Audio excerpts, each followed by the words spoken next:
Dakar itself is just a mammoth event.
Dakar itself is just a mammoth event.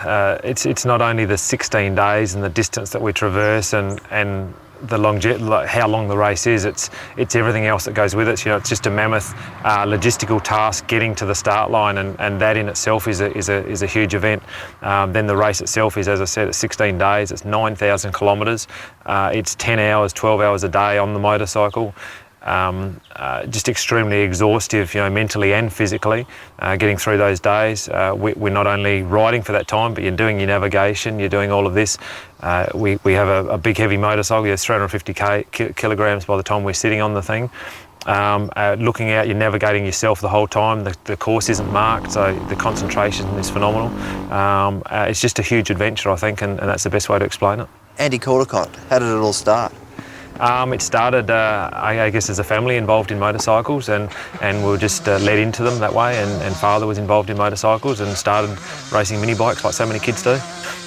Various reasons we retired out of the sport about the grand age of about 22, and then actually got back into it fun later on.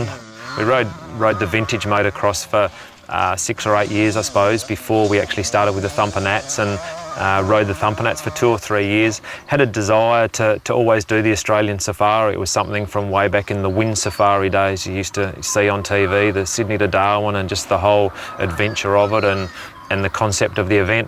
We finally got our opportunity in 1999 to do the Australian safari for the first time.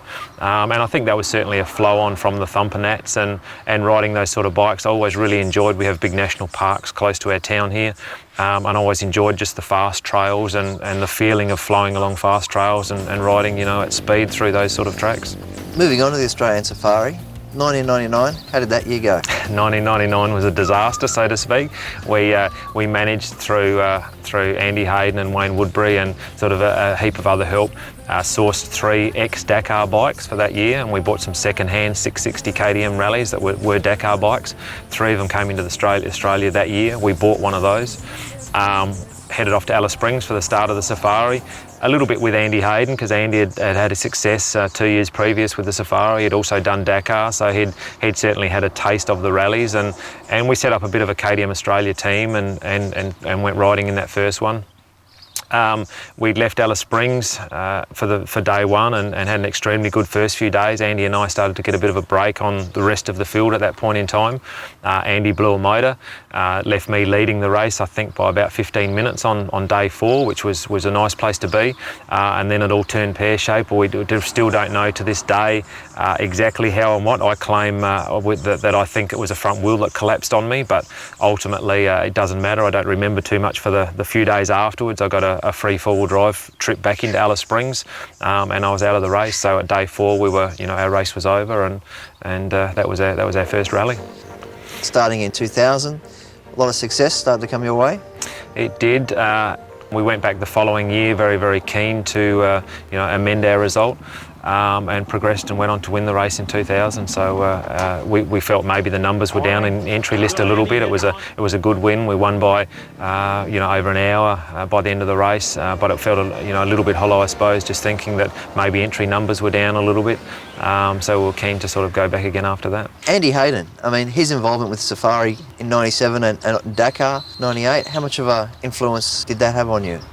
Andy's ride in the 98 Dakar was phenomenal. It was, it went a little bit unnoticed here in Australia.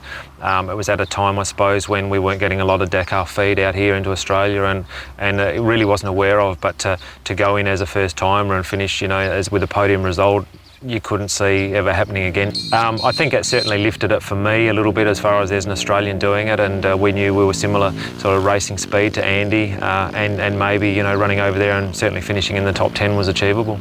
Winning your first safari, describe that feeling. I think it was a feeling of obviously achievement after the disaster we had the year before. Our main aim was really to go and do the safari and just finish the safari.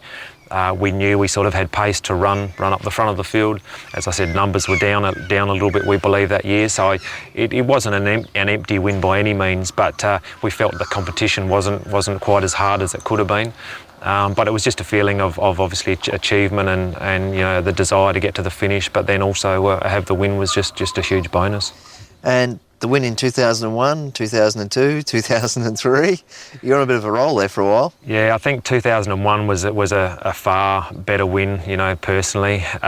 We went back, the competition was harder. To win something, is okay, but then to win it 2 times is obviously a little bit tougher feat. To be able to win it that second year was a fantastic result for us, and obviously KTM and the effort we'd started to put in that point in time. The first couple of safaris, we pretty much did it off our own bat and really got it off the ground.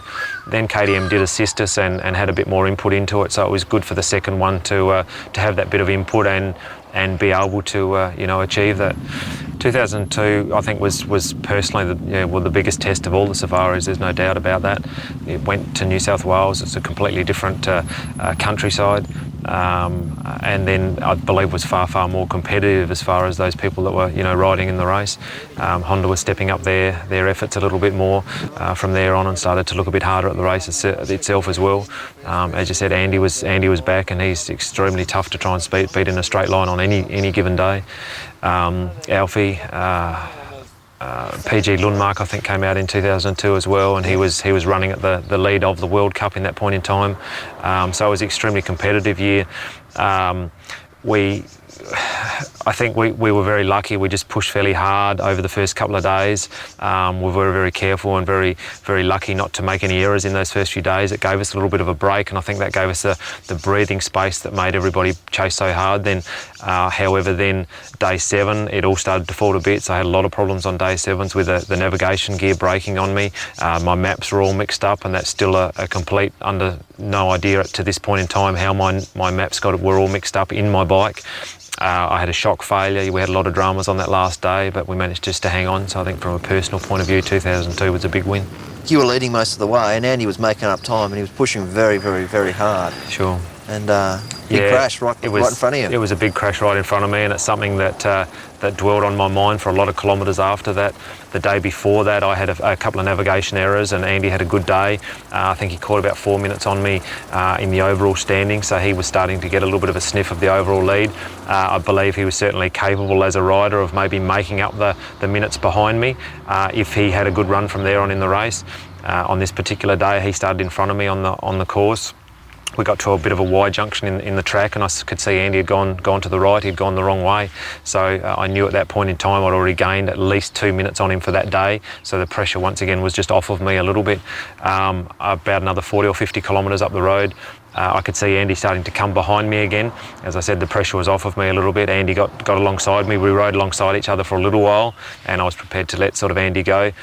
It was in quite a rough little stage, and I was a little bit reserved about the pace we were on, so I slowed down a little bit to let Andy go, and he unfortunately just hit a couple of bad holes at that point in time, just with a little bit too much speed, and the weight of those bikes starts to take over when they step sideways, and it was just an unfortunate incident where it was not really a rider fault in any way from Andy. It was just he hit a couple of big holes just a bit too fast.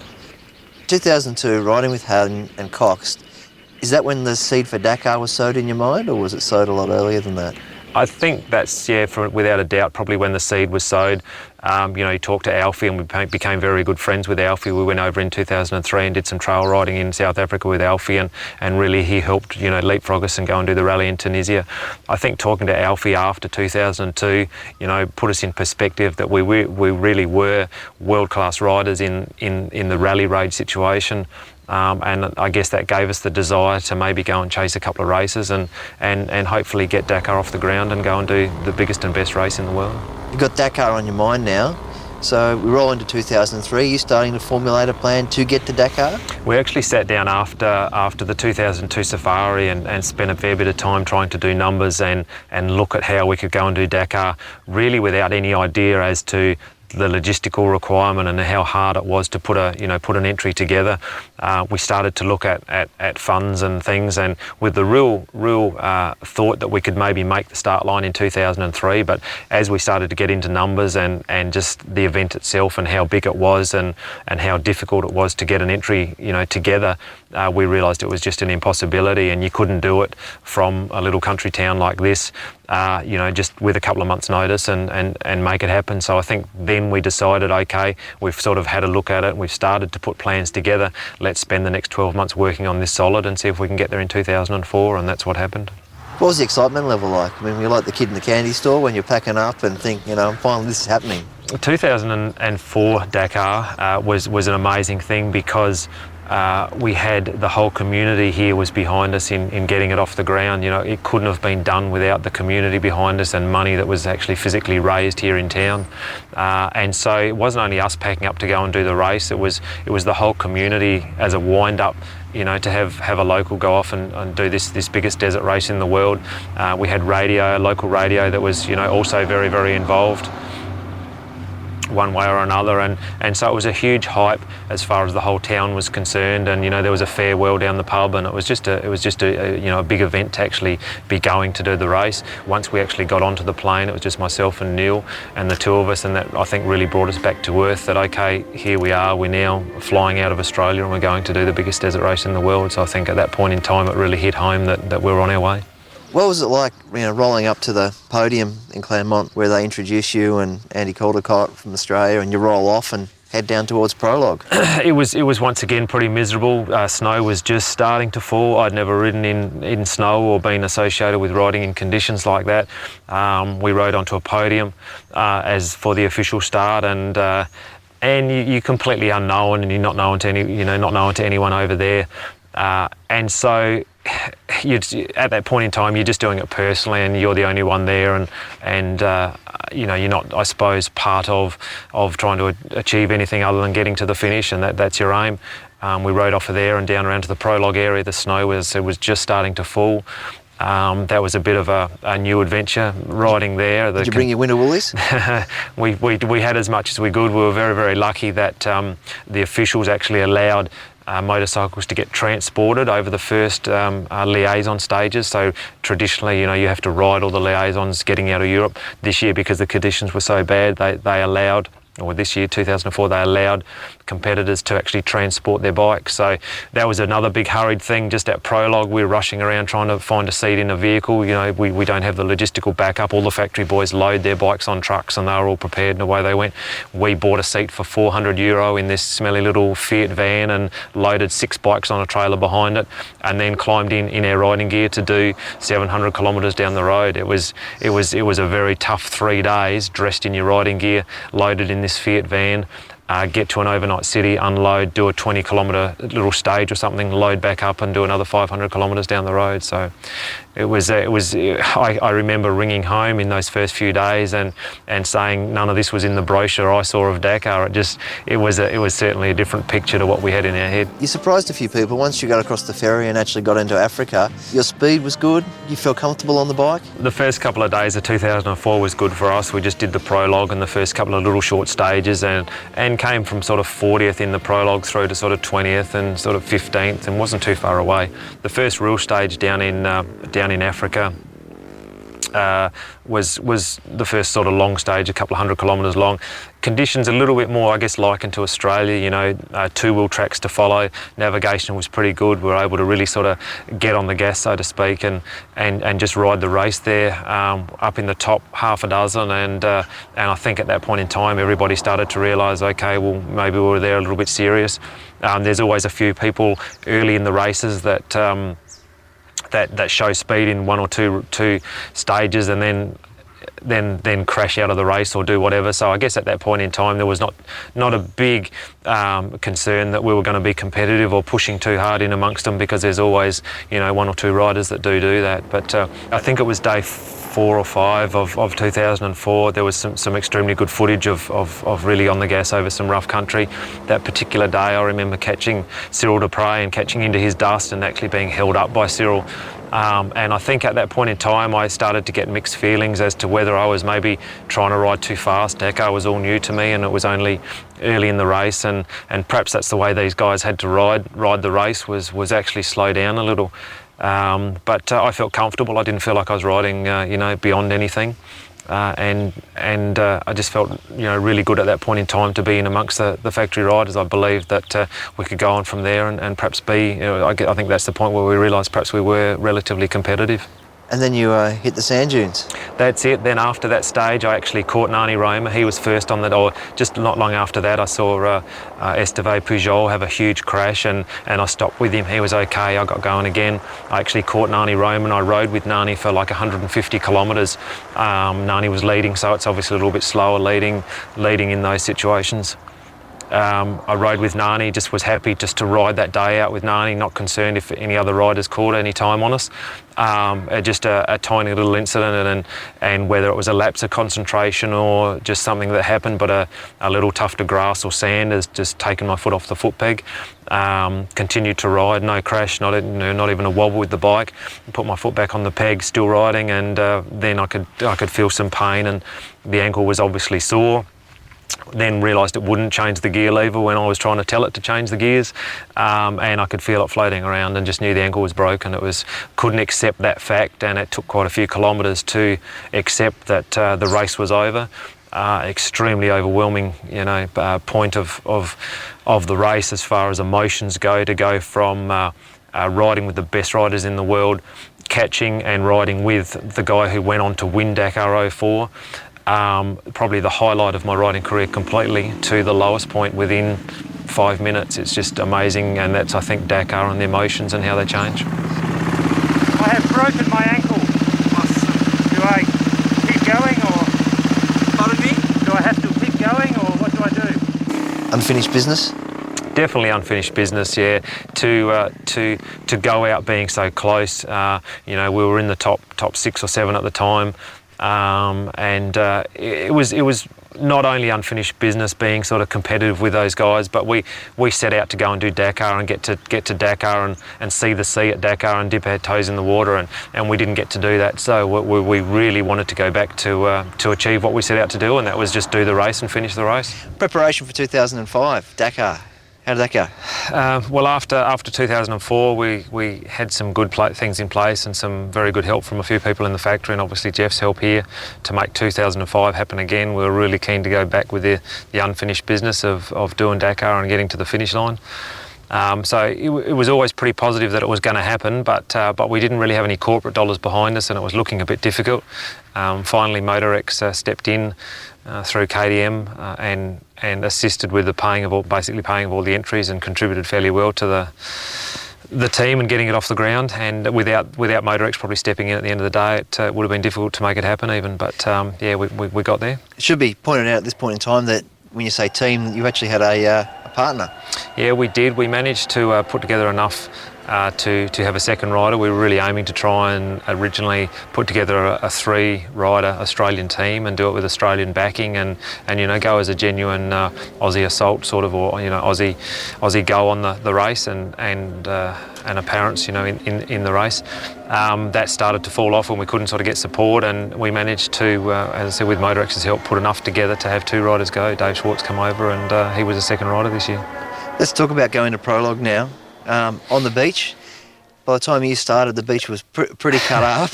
What was it like starting there? Like, how were the nerves and how were you feeling, and looking at the beach thinking, oh, this is going to be fun? Very nervy. We rode down into the beach area, and like I said, tens of thousands of people, so you're in a channel of people. You don't really see too much until you finally push your bike out into the start area.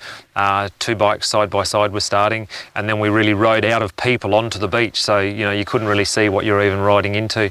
200 bikes had been through there before, and a lot of them using one side of the course to the other, so there was just marks going everywhere. It was extremely cut up, very, very soft sand and very, very tough, and I think I was not really that well prepared for how soft the sand was going to be. We did touch on it in Spain the year before at a short stage in the previous year, but until you actually get in it and ride it, then you think, God, we should have tried to duplicate this somewhere and done some practicing and riding in it just to get the feel of the bike.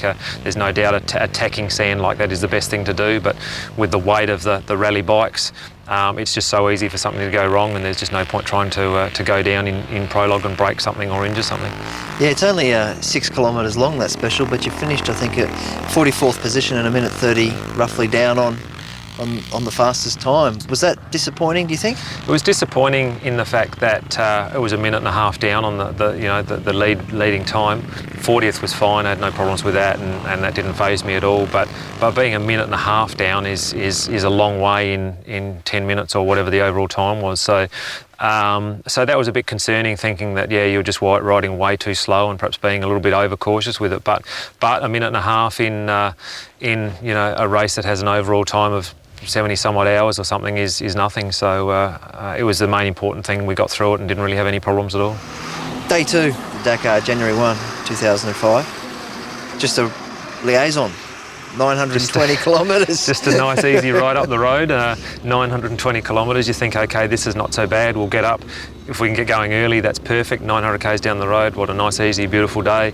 Right in the southern Spain, that's perfect. But the day starts fairly early with getting up and all the rigmarole involved in the race, and that we didn't get to start till about 11 o'clock in the morning, I think, just through all the promotional and marketing side of the event and getting it out of Barcelona. I think it was 0 degrees by the time we got to Granada that night, about 10 o'clock at night. It was just a very, very long day. Freezing conditions driving through the mountains, getting into Granada. There was sort of snow on the side of the road and extremely cold. By the time then we just got the bikes organised, found the hotel and got into bed. It's like well after midnight. So, the first day of Dakar's like an 18-hour day, and that's just set the scene, I think, for the rest of the race. It was also for you a real taste of, us and them, the factory guys and the privateer guys, because all the factory guys fitted road tyres to their motorcycles, and you guys had desert tyres. Yeah, that's it. That's certainly one of the luxuries. Obviously, the factory boys get. They ran the prologue, wheeled straight in, put motard type wheels in with road tyres. It's not a big thing, but it just makes them roll down the road a little bit easier, a little bit smoother on you.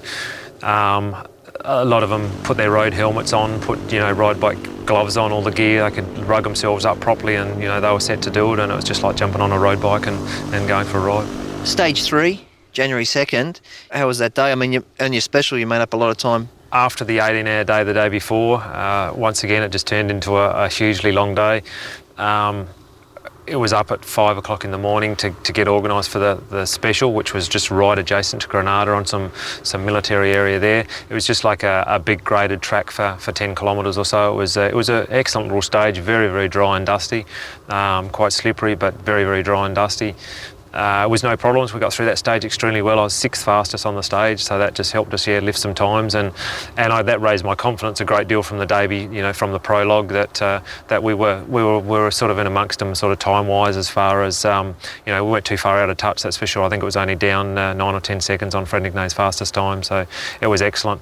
And then 600 kilometres. So you think, okay, 600 kilometres, that wasn't too bad, but it was 300 k's to the tip of Spain. We then had to wait around, embark on a boat. We did all the custom stuff on a boat to go into Africa, across to Africa. It was pitch black by the time we got off in Africa that night. We still had another 240 kilometre liaison down into Africa after that. So once again, it was 10 o'clock at night before we got to the second overnight stop. So the second day became an 18-hour day as well. I guess coming into stage 4, 3rd of January, anticipation was probably building amongst all the competitors. Looking forward to getting to Africa, and this special test was supposed to be 123 kilometres, a total distance of 666 k's, but it wasn't to be. You sort of woke up in the morning and there was fog. Yeah, that's it. Thick fog. That's it. We left at probably 5 o'clock in the morning, 5 or 6 o'clock in the morning. I think first bike left to do the liaison stage out the road of 100 and something k's. It was not too bad when we first left Parc Fermé, but then as we got closer to the start of the special stage, fog rolled in, became very, very difficult to see. Then the sun came up, and by the time we got to the start of the stage didn't seem too bad, but apparently the fog had rolled in back at Parc Fermé then. Choppers are on the ground, couldn't get off the ground. They're a very, very important safety issue part of the bike, certainly the bike field. And without the choppers in the air, they had no choice but to cancel the stage for the motorcycles. Cars did come and race through later on once the fog lifted. It was a stage that I think we would have liked as Australians. It was northern Morocco, a lot of tracks, I suppose, still very similar to what we might find here. Very good two-wheel tracks through some sort of rocky, dry area, and some nasty little bits and pieces, but we got to ride through the stage, even though we weren't racing. It would have been a pleasant little stage, but yeah, it was only 100 kilometres long and was a good lead into where Africa was going.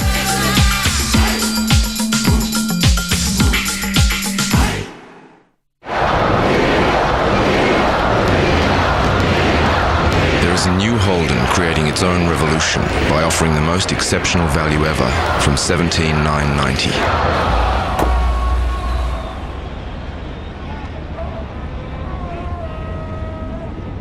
Viva the revolution. Salute the new leader in small cars. Viva. The world champion Kangaroos return to Telstra Stadium for the opening game of the 2005 Gillette Tri-Nation Series against the Kiwis. Will the return of Andrew Johns be enough to get the Kangaroos home, or will Stacey Jones inspire the Kiwis to a memorable victory? Be there to find out. Get your tickets today from Ticketek. The action kicks off 7:30 p.m. Saturday, October 15th. Be at Telstra Stadium and be ready to scream Kangaroos.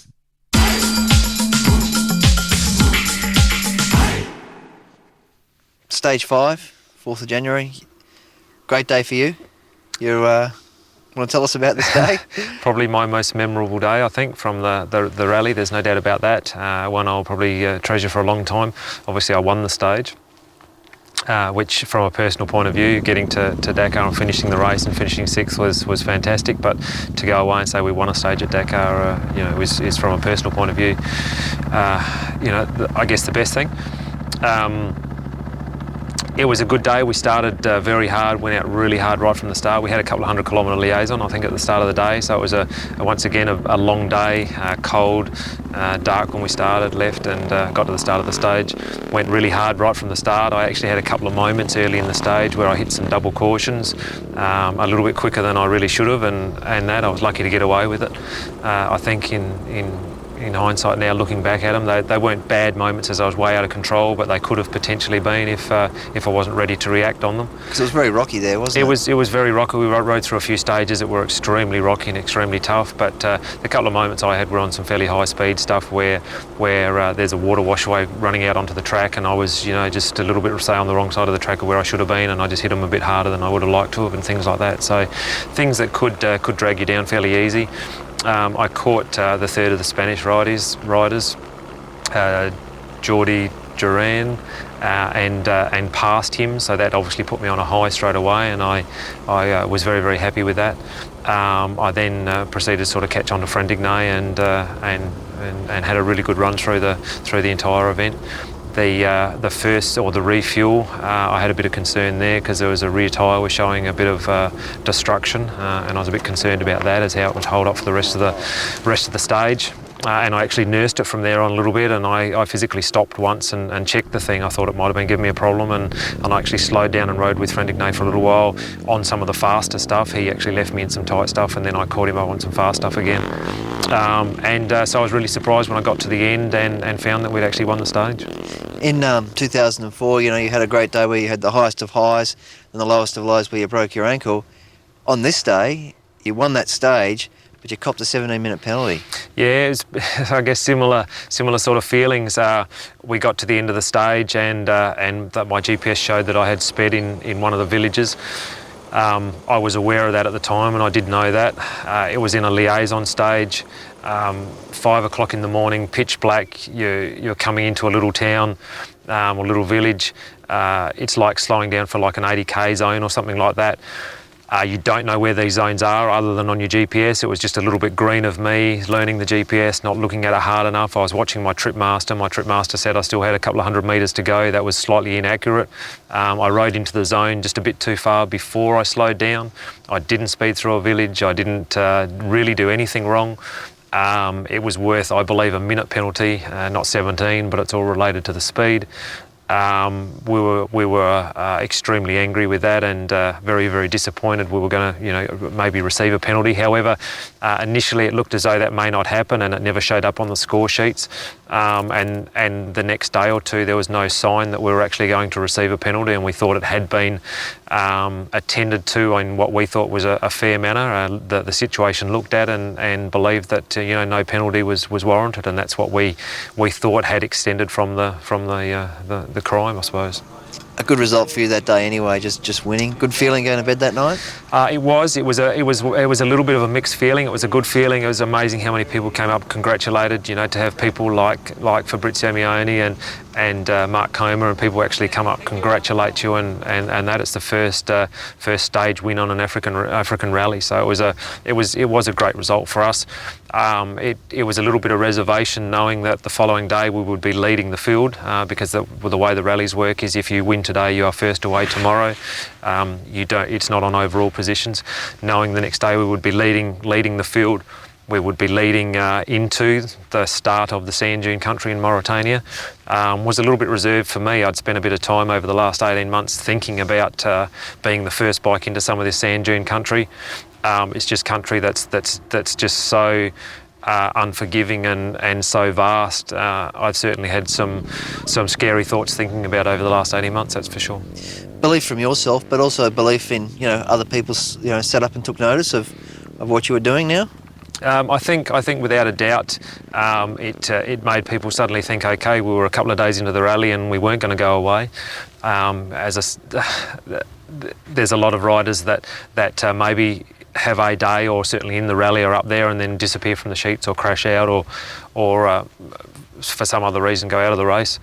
And I suppose this happens every year, but to then after a couple of days be still in there, then win a day, I think everybody suddenly started to think, hey, what's this? And I know there was a few interviews done with some of the factory riders at that point in time saying, well, what about this guy? Do you think he's a bit of a threat, or how are we going to go? And I know Fabrizio's a comment at the time had been, oh yeah, we've had all this before, but well, let's wait till we get down in the sand dunes of Mauritania. That's where the race is won and lost. Andy, stage 6, 5th of January, you were leading out. You mentioned before that you were extremely nervous. You'd had dreams about this. You'd had thought about it a lot, and the moment had finally arrived. How was it? How'd you get through it? It started to pan out okay. We did the same little nasty bit of liaison to get into Mauritania as we did last year, which was 100 k's down a dreadful little road lit by lanterns with instructions saying don't get off the course because there's landmines, all of this sort of thing.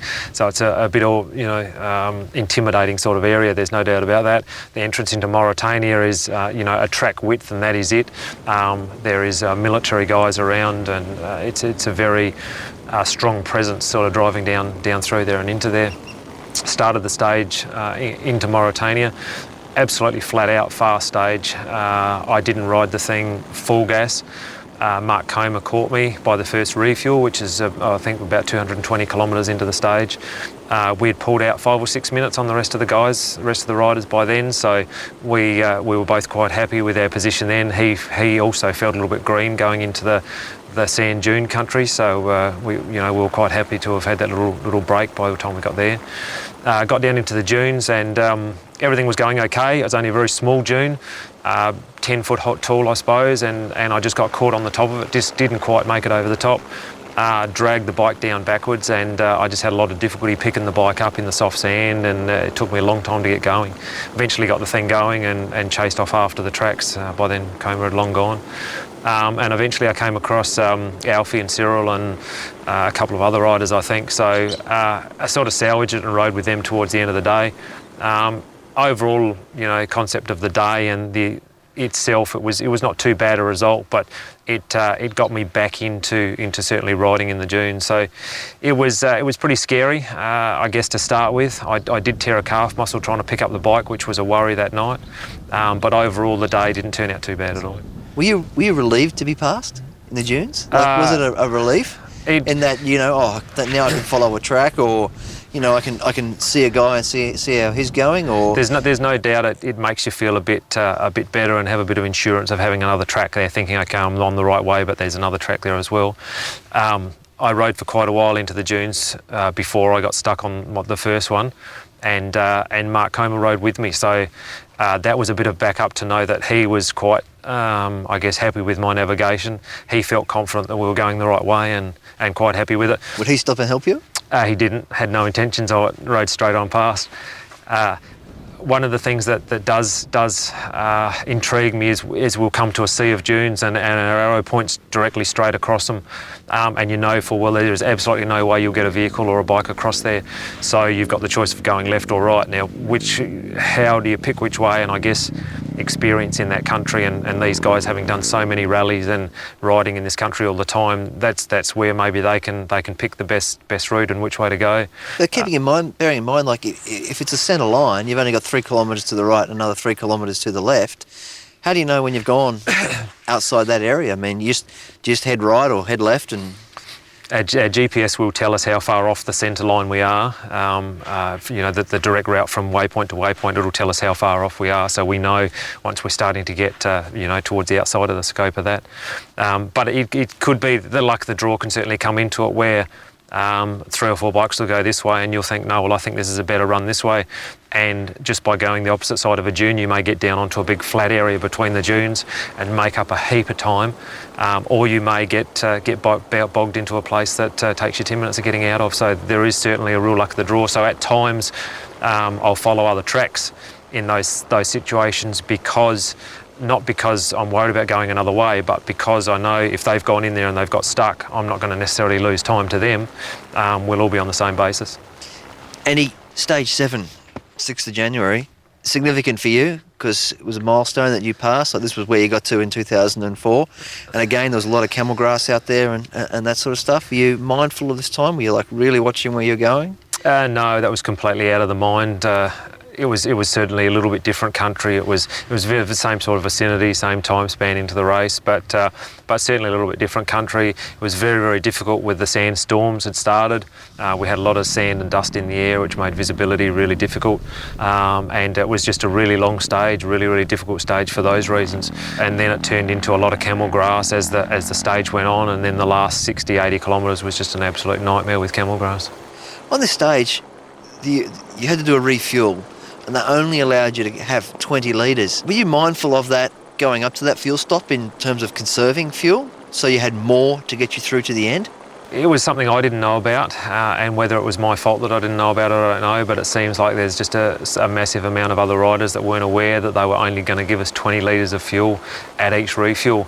So if you started the stage with just enough fuel to get to the first refuel, which obviously a lot of the guys might tend to do, and so on, by the time we got to the last refuel, 20 litres was not enough to get to the end of the stage. I put a little bit. We ran a little bit extra in right from the start. The first refuel, I think I was maybe lucky enough just to get a little bit more than 20 litres by the time we realised they were only supposed to be 20 litres. I think I just got a few litres, and that might have just been enough. But then by the time I got to the last refuel, 20 litres was enough to get me home. So it was a bit concerning, but I knew you knew we'd get home. But 20 litres at that last refuel, if you were already close to empty, wouldn't have been enough. Mate, you were lucky to make it home because the majority of the field didn't. I think by 6 o'clock the next morning there was only something like 60 or 80 bikes that actually arrived into T-Shit, and we got there pretty close to dark as it was, and we'd been on the bike for 10 hours and we were at the front of the field going as fast as anyone is going to go, so I couldn't imagine how bad a stage it would have been for any of the guys at the back of the field. We went to a Parc Fermé half a kilometre away and stayed there the night. Then as the night progressed and it realised there was so many people not getting in, and then we got into the next morning, there was talk first of all the next stage would be reduced. That later the following morning, once we got up and realised the full situation, they then decided to cancel the stage. stage. So then the pressure was taken off for working on the bikes. We changed an air filter on them, which we had a spare in our pocket, and basically rode away. Stage 9, day 8, to Jika, to Attar. Pretty amazing sort of a day. Very, very windy. It was a tough day. I think every day on the Dakar has its own stories and things, and one I can vividly remember for the wind, to start the day, and conditions were very, very difficult. We got to a point, I think it was something like 60 or 70 kilometres into the stage, where we turned into these dunes, and our GPS just said, travel always north, just keep heading 0 degrees, head north, and it seems like a fairly easy instruction, just follow it to that point, but I lost the tracks in front of me. I didn't, and then you start to get concerned to where you are, and maybe you're completely off track. It's fine just to be doing that, but sometimes you think 100 metres this way there may be a perfectly good track to get onto, and you just don't know. I headed off where I thought was the right direction. Frentigne's track was gone in front of me as well, and the other 4 riders a little bit further on, another 5 or 10 k's into the dunes, I suppose. The 4 riders came in from, I think 3 or 4 riders came in sort of from the left back onto the course of where I was. So I felt pretty happy that I was certainly on the right path, and fairly confident that we're headed in the right direction. We then got into a sea of dunes that there would have been no way out of. Like, it was just a very, very difficult situation, and I felt we needed to go far to the right around them. I just felt we were too far left on the course, and we ended up going this way, and by then there was a few other riders who caught up to us as well, and we got into a bit of a group, and basically just rode in a group from there through to the finish. Was that the turning point for you as far as your GPS navigation is concerned? Because you decided to break away from the group, Alfie Cox went with you. Was that, in your mind, just the point where you suddenly felt a lot more confident in your own ability in the dunes? It's a point where I think I felt like I'm quite capable of maybe making those decisions, and a lot of it does come down to common sense and being able to read the GPS and the road book and collate all the information together. The information they give us is quite good. Sometimes it's not that clear trying to put it together at race speed when you're not thinking all that clearly.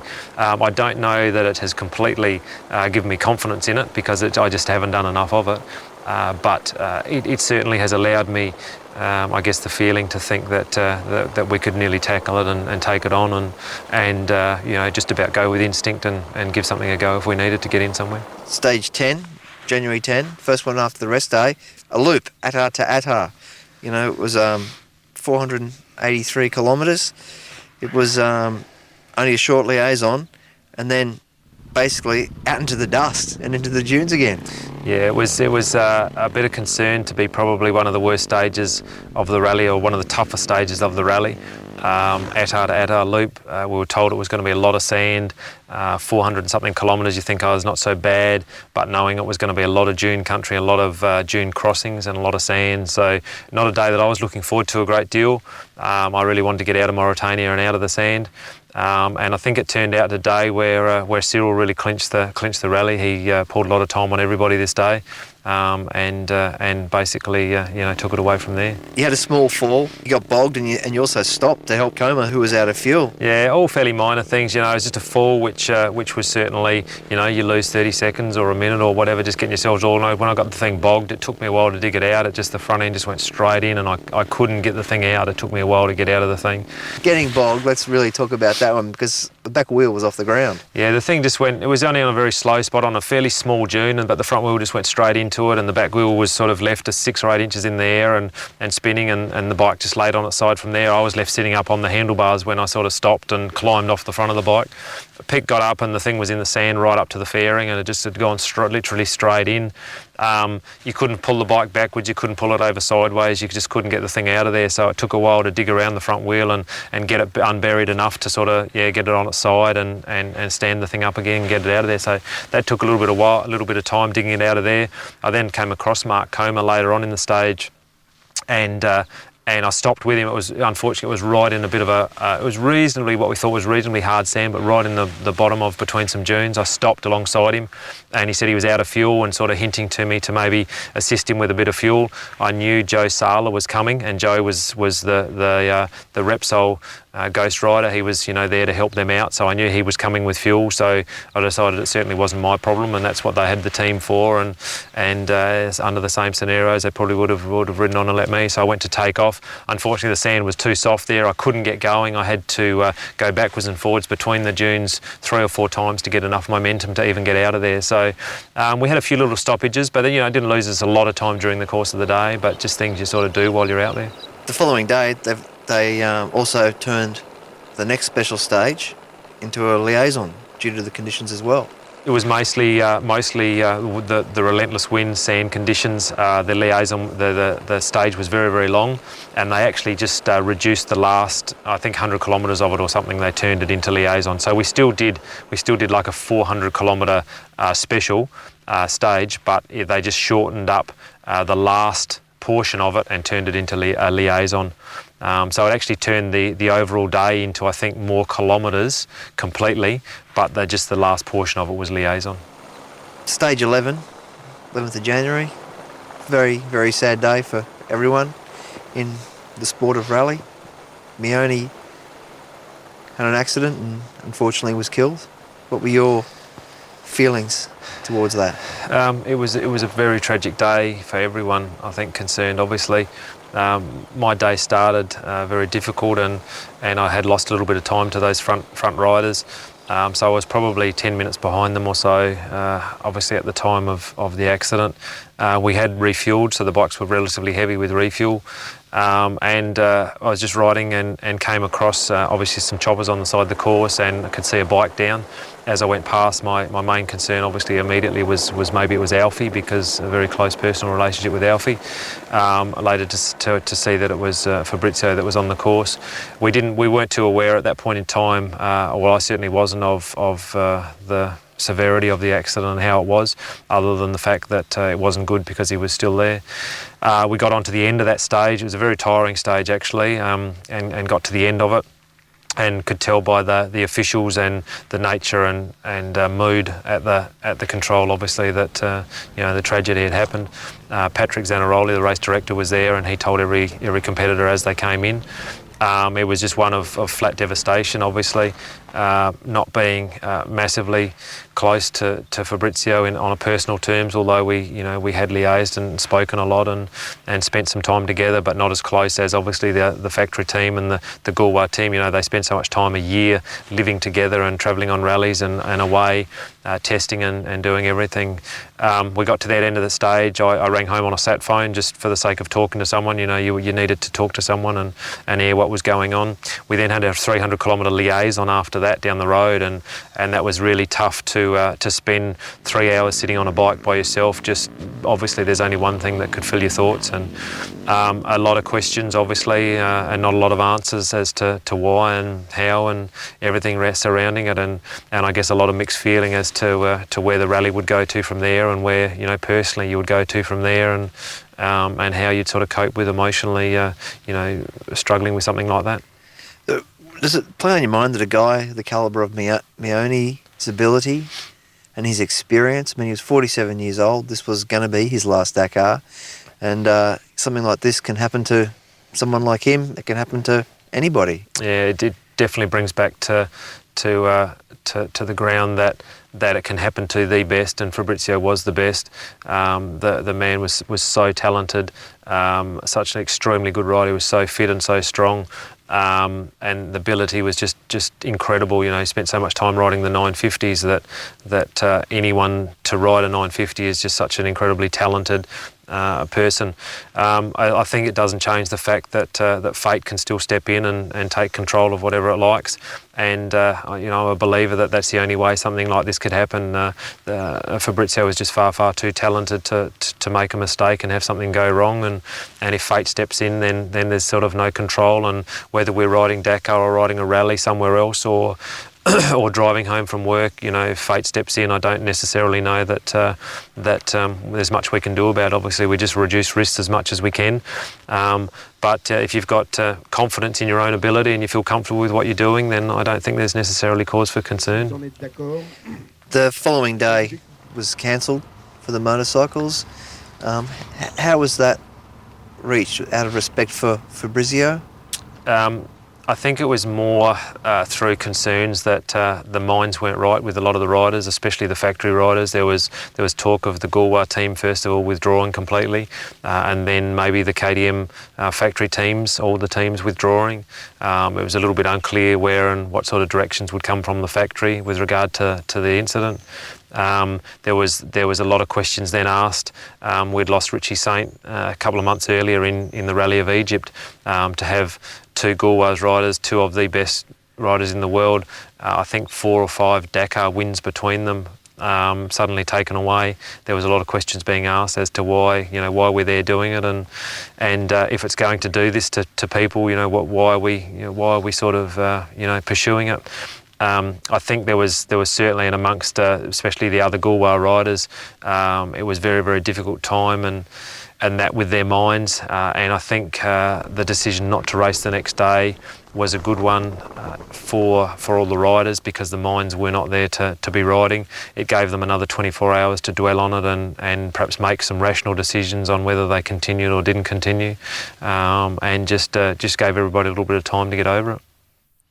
So following the cancellation of stage 12, stage 13, your second win, how did you feel about winning that stage given the events that had happened the previous 2 days? I think winning the stage was great. I felt fine just with the win itself. But not knowing, how hard the other riders were riding, there was talk of them slowing down, there was talk of them just maintaining positions. There was all of this sort of a bit of a hype as to what they would do, where they would go from there. I believe that they really, rode pretty hard. I don't think there was necessarily a lot of backing off in reality, even though, there's a bit of talk of things slowing down. So it was great to win the stage. It was a pretty tough stage. There was a lot of dust again, some pretty nasty little bits and pieces in there, some rocky bits, and we started to get into some wildlife as well. So it was a good stage to win, and I personally, I think it was just as good a win as the first one that we had, but it was certainly with some other mixed emotions and surrounding some other events. 3 days to go, day 14. You won the previous day, so you get the lead.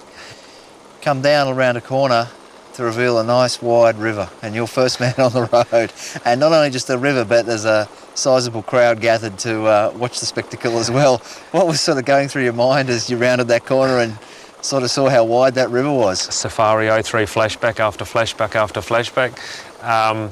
They said to us at the riders' briefing before that the crossing was there and that it was quite deep, and they recommended that we perhaps get off and walk the bikes through. So straight away you think, okay, maybe it's not so good.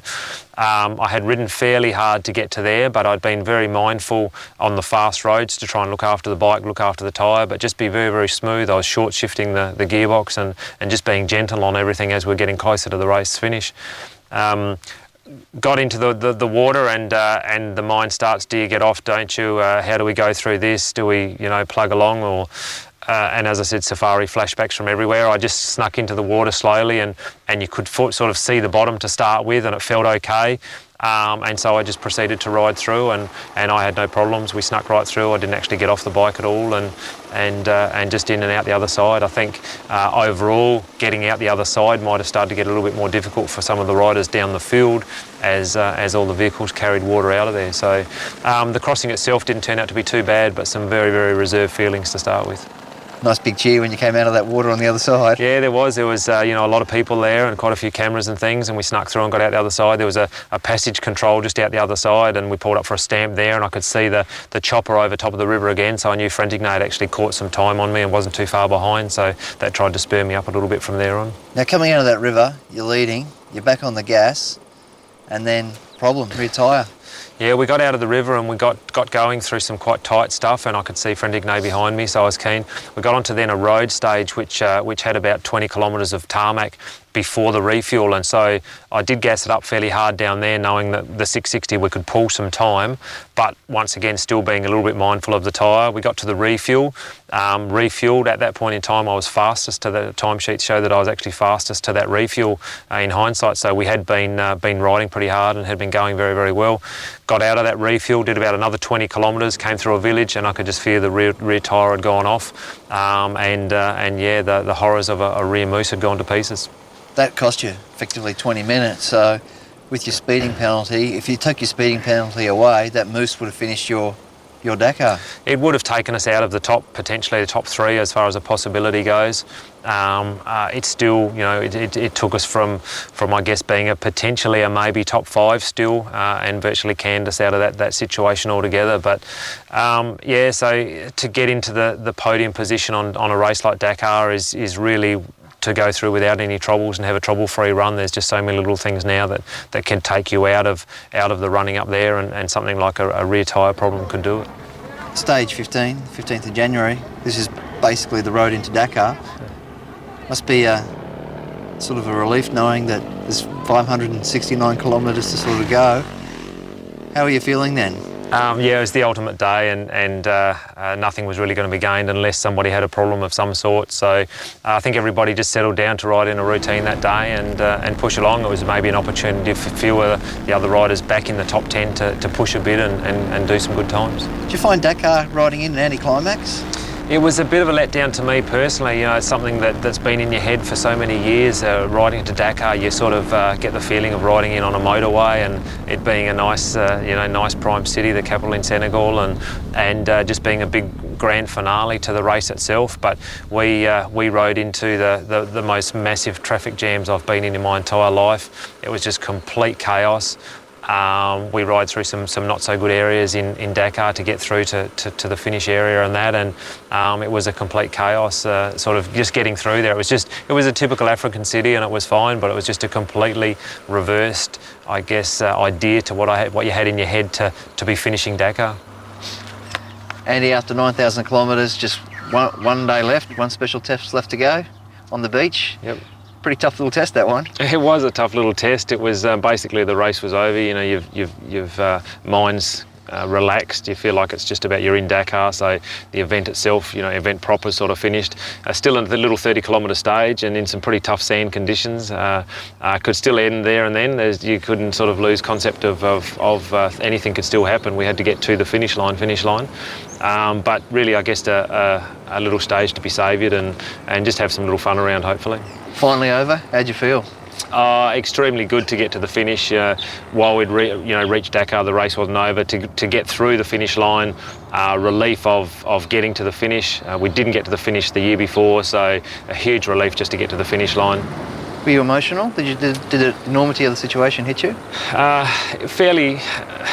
Probably not as much as going out the year before, nowhere near as emotional. Like the 24 hours sort of leading into that stage, you'd sort of already had in your mind that you were there and it was finished, and in some ways it was a little bit of a letdown just not having people there to share it with. So I guess that took a little bit of the hype out of it as riding across the finish line. Going up onto that podium to accept your medal, what were you thinking? How are you feeling? No, that was a phenomenal feeling as far as feeling of achievement. To ride up onto the podium, be amongst the best riders in the world, and be right in there and competitive with them was just great. So a bit of a talk to a few of the other riders afterwards, and really then I guess made you feeling like you had what we had actually achieved. The Australian Safari in 2005 has been cancelled. The Dakar for 2006 is just 6 months away. What are you going to do? Dakar 2005, we got to the finish line. We saw the ocean at Dakar, all what we tried to set out to do. We achieved top 10 finish, but we had some problems along the way with a tyre and some penalties and other dramas along the way. There's certainly, we would like to get back there next year, do Dakar again. I'd like to try and be competitive with the factory riders and get up in the top amongst the podium and have a good finish. So Dakar's definitely unfinished business for me, and I want to be back there in 2006.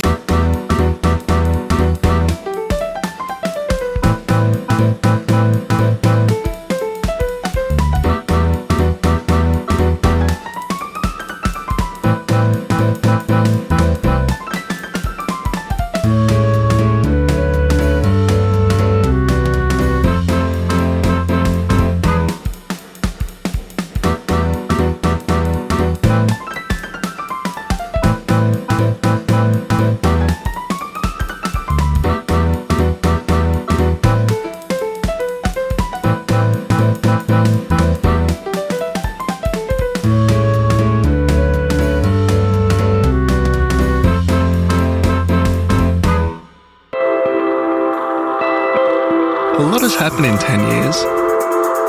10 years ago, I wasn't even born. And there were only 5 channels to watch. Then something happened. A shared vision of the future. Where there was real choice. As small steps soon became leaps and bounds. We found